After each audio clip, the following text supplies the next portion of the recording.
नमस्कार, मैं रवि आसलीवाल। अभी अभी की खबर, दमनकारी आबकारी नीति के विरोध में राजस्थान भर से जुटे आबकारी ठेकेदारों ने यूडीएच मंत्री शांति धारीवाल को ज्ञापन सौंपा है। राजस्थान भर में धरना और प्रदर्शन किए जा रहे हैं। राजस्थान प्रदेश की आबकारी नीति के विरोध में शराब व्यवसायियों का पूरे प्रदेश से एक दल आज जयपुर रवाना हुआ, जहां यूडीएच मंत्री शांति धारीवाल से व्यवसायियों ने मुलाकात कर अपनी मांगों को लेकर ज्ञापन सौंपा। राजस्थान सरकार के यूडीएच मंत्री शांति धारीवाल ने प्रदेश के आबकारी ठेकेदारों को उचित कार्रवाई का आश्वासन भी दिया।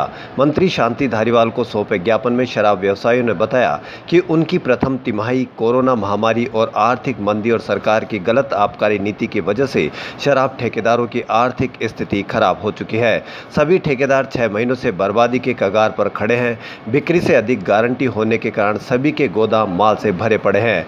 सरकार द्वारा संपत्ति की तरह नीलामी लगाकर शराब बेचने की मात्रा तो बढ़ा दी गई, परंतु साथ साथ बीच बीच में शराब कंपनियों से उच्च अधिकारियों द्वारा मिली भगत कर तरह तरह के राइडर लगाकर जो शराब ग्राहक नहीं पीता है उसे बेचने के लिए पाबंद किया जा रहा है। इन परिस्थितियों में राजस्थान के ठेकेदार दुकान चलाने में असमर्थ हैं।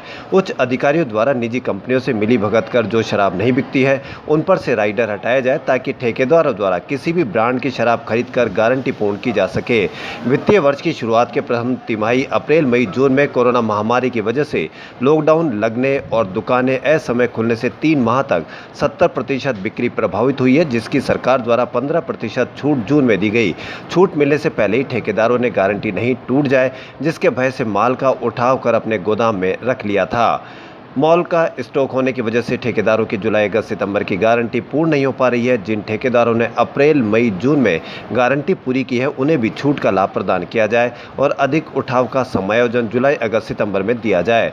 सरकार द्वारा शराब ठेकेदारों को गारंटी पर दुकान दी हुई है, परंतु गारंटी के साथ बेसिक लाइसेंस फीस और जोड़ दी गई है। ऐसे में गारंटी पूरी नहीं होने पर ठेकेदार माल नहीं उठाकर गारंटी नगद जमा करवा देता है, परंतु जो माल नहीं उठाता है उस पर 1000 प्रति पेटी गारंटी अलग से ली जा रही है, जबकि राशि पिछले वर्ष 500 रुपए प्रति पेटी थी। जो माल नहीं उठाया जा रहा है उस पर भी बीएलएफ की छूट दी जाए। सरकार द्वारा आबकारी पॉलिसी में सरकारी उपक्रम आरएसबीसीएल, आरटीडीसी को भी नीलामी में दुकानें दी गई थी, परंतु नुकसान होने के कारण सरकारी उपक्रम द्वारा दुकानें सरेंडर कर दी गई।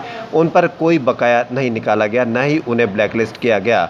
उसी नियम के तहत जो भी ठेकेदार नुकसान होने के कारण दुकानें सरेंडर करना चाहते हैं उसे आज तक की गारंटी जमा कर बकाया मुक्त किया जाए। सरकार द्वारा आबकारी नीति में बताया गया था कि जो दुकानें पेंडिंग रहेगी उन्हें आबकारी विभाग द्वारा चलाया जाएगा, जबकि विभाग द्वारा वह दुकानें 60-70% कम करके नीलामी की जा रही है, जिसमें उच्च नीलामी में दुकान उठाने वाले ठेकेदारों को नुकसान हो रहा है, क्योंकि कम गारंटी में दुकान उठाकर कम दर में शराब बेचने से उच्च दर में नीलामी में सूचना दुकान लेने वाले की भी बिक्री प्रभावित होती है। प्रथम तिमाही कोरोना महामारी और द्वितीय तिमाही आर्थिक मंदी होने की वजह से गारंटी पूर्ण करने के लिए तृतीय और चतुर्थ तिमाही का समय दिया जाए, ना कि उससे प्रथम और द्वितीय तिमाही में गारंटी पूर्ति नहीं होने पर पेनल्टी नहीं ली जाए। वो शेष तिमाही में गारंटी पूर्ण करने का अधिकार दिया जाए। जिन दुकान पर प्रथम और द्वितीय तिमाही का धरोहर राशि से अधिक लाखों रुपए का बकाया चल रहा है उन्हें निरस्त कर सरकार द्वारा चलाया जाए, ना कि कम दर पर नीलाम किया जाए। शराब ठेकेदार जितनी शराब राजस्थान की जनता पीती है उतनी ही पिला सकता है। गारंटी में शराब का उठाव बचता है और शराब ठेकेदार द्वारा उठाया नहीं जाता है तो उस पर सिर्फ आबकारी शुल्क लिया जाए, उस पर से काला टैक्स बीएलएफ हटाया जाए। आबकारी नीति पर अंग्रेजी शराब पर 20% मार्जिन दिया गया था, परंतु वह 10 से 12% ही आ रहा है।